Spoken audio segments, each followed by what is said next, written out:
Hi, science class. I'd like to do a short tutorial on heterogeneous mixtures.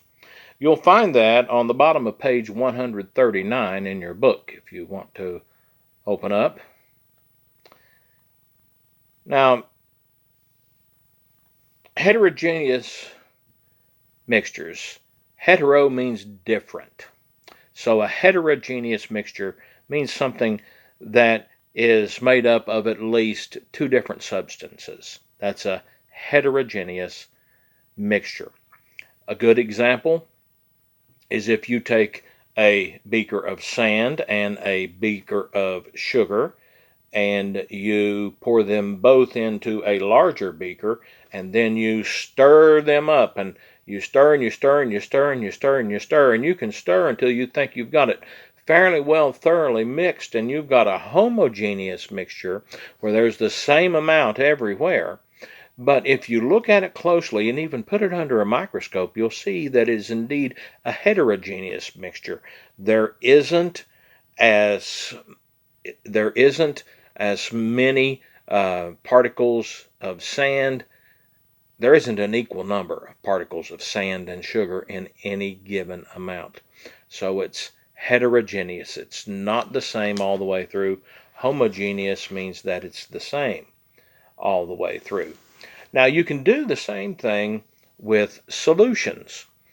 If you put solid substances into a solvent and you try to get it to dissolve, but maybe all of it don't dissolve, a lot of those particles stay suspended in the water.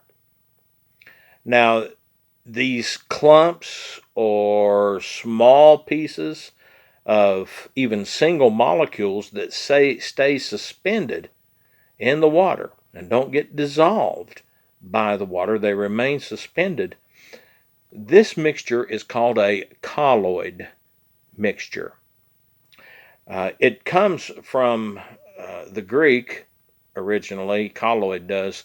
Col means glue, and the oid part is a suffix that comes from the English, which means like.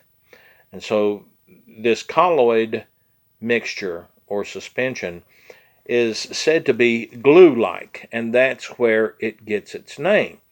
The reason that it's called glue-like is if you take a flashlight or you hold it up to the light so that the light shines through it, it will have a pale white look to it because the light passing through it will reflect off of those suspended particles.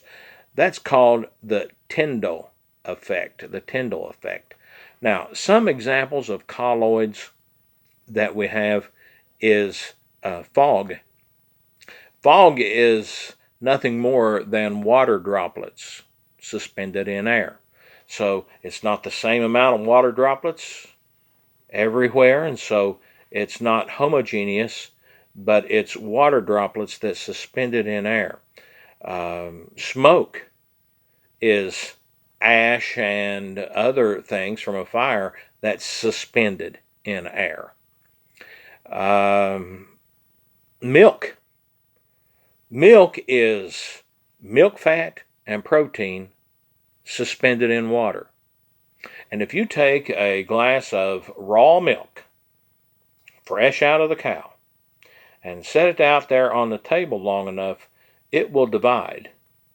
And you'll have the water on the bottom and the protein above that, and the milk fat, the cream, will rise to the top because it's lighter. And so you have to stir it and stir it and stir it and stir it, but you still can't get it into a homogeneous mixture. It will still separate, and there's not the same amount of the protein and the milk fat all over the water at the same time. Gelatin is another. Gelatin is nothing more than protein suspended in water. It makes it congeal. And so all these are called colloid mixtures or colloid solutions. Any questions, put them on here. Thanks, and have a nice weekend.